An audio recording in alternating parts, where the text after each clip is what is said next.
காரியம், எல்லா ஜனங்களையும் கூடி வர செய்து தேவ சமூகத்துல துதி பாடல்களை நீங்கள் ஏறெடுத்து கர்த்தரை மகிமைப்படுத்துங்கள் என்று சொல்லி கர்த்தரை மகிமைப்படுத்தி கொண்டே இருந்தார்கள். உங்களுடைய வாழ்க்கையில ஒரு போராட்டம் வருது, ஒரு பிரச்சனை வருதுன்னு சொன்னா அந்த நேரங்களில நீங்கள் கர்த்தரை பாடி துதி செய்ய வேண்டும். நீதியின் பலிகளை தேவனுக்கு செலுத்த வேண்டும். இந்த மனிதன் கர்த்தரை என்ன பண்ணாருன்னா முதலாவதாக வைத்து அவர் மீது ஒரு நம்பிக்கையை வைத்தார். நம்பிக்கை வைத்தது நிமித்தமாக இந்த எதிரிகள் தங்களுக்குள்ளாக தாங்களே வெட்டுண்டு விழும்படியாக தேவன் உதவி செய்தார். ஹல்லேலூயா.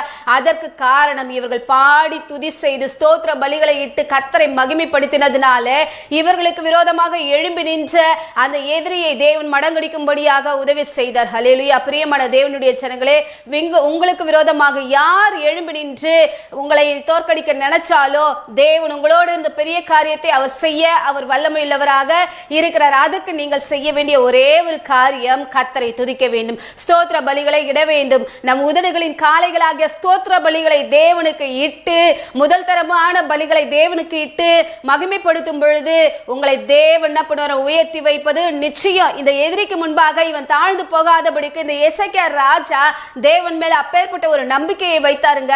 அவருடைய தேவனுடைய வார்த்தை சொல்லுகிறது, இவனுக்கு முன்னும் இவனுக்கு பின்னும் யாரும் அப்பேற்பட்ட ஒரு நம்பிக்கை வைக்கவே இல்லை என்று சொல்லி.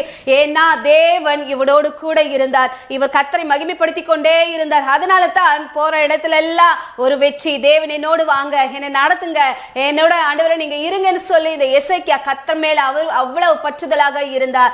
தேவன் மீது அவ்வளவு நம்பிக்கையாக இருந்தார். நம்பிக்கையாக இருந்ததுனால தான் தேவன் அவனை என்ன பண்ணாருன்னா எதிரிக்கு விடுதலையாக்கி நீங்களாக்கி மீட்டு கொண்டு இந்த எசேக்கியாவின் நம்பிக்கையை கர்த்தர் கனம் பண்ணினார். அவன் செய்த ஒரு காரியம், பலிகளை இட்டான், ஸ்தோத்திரம் பண்ணினான், பாடினான், துதித்தான், கர்த்தரை மகிமைப்படுத்தினான். உங்களுடைய நெருக்கத்தின் நேரத்திலையும் உங்களுடைய சோர்வின் நேரத்திலையும் உங்களுடைய வியாதியின் நேரத்திலும் நீங்கள் கர்த்தரை மகிமைப்படுத்தினீர்கள் என்று சொன்னால், ஸ்தோத்திர பலிகளை இட்டீர்கள் என்று சொன்னால், நீதியின் பலிகளை தேவனுக்கு செலுத்தினீர்கள் என்று சொன்னால் கர்த்தர் உங்களுடைய விண்ணப்பங்களை கேட்டு உங்களுக்கு நன்மை செய்வது நிச்சயம். தேவனுடைய வார்த்தை சொல்லுகிறது, அவர் நொறுங்குண்ட இருதயங்களை அவர் என்ன பண்ண மாட்டாரா? புறக்கணிக்க மாட்டாரா? நொறுங்குண்டதும் நறுங்குண்டதுமான ஆவியை நீர் புறக்கணீர் என்று சொல்லி அந்த ஆவியிலிருந்து தான், நொறுங்குண்ட ஆவியிலிருந்து தான் பலிகளை இடும் பொழுது மனமுகந்து தேவனுக்கு என்ன பண்ணுவாங்கன்னா என் தேவன் எனக்கு உதவி செய்வார்னு சொல்லிட்டு அந்த ஆவியில நொறுக்கப்பட்டவர்கள் கர்த்தருக்கு பலிகளை செலுத்தி தேவனை மேன்மைப்படுத்துவார்கள். அப்பேற்பட்ட இருதயங்களை தேவன் ஆராய்ந்து பார்க்கக்கூடியவராக இருக்கிற பிரியமான தேவனுடைய சின்னங்களே, இந்த வேளையில கூட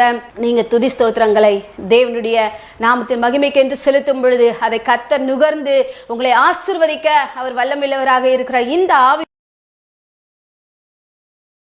காரியம், எல்லா ஜனங்களையும் கூடி வர செய்து தேவ சமூகத்துல துதி பாடல்களை நீங்கள் ஏறெடுத்து கர்த்தரை மகிமைப்படுத்துங்கள் என்று சொல்லி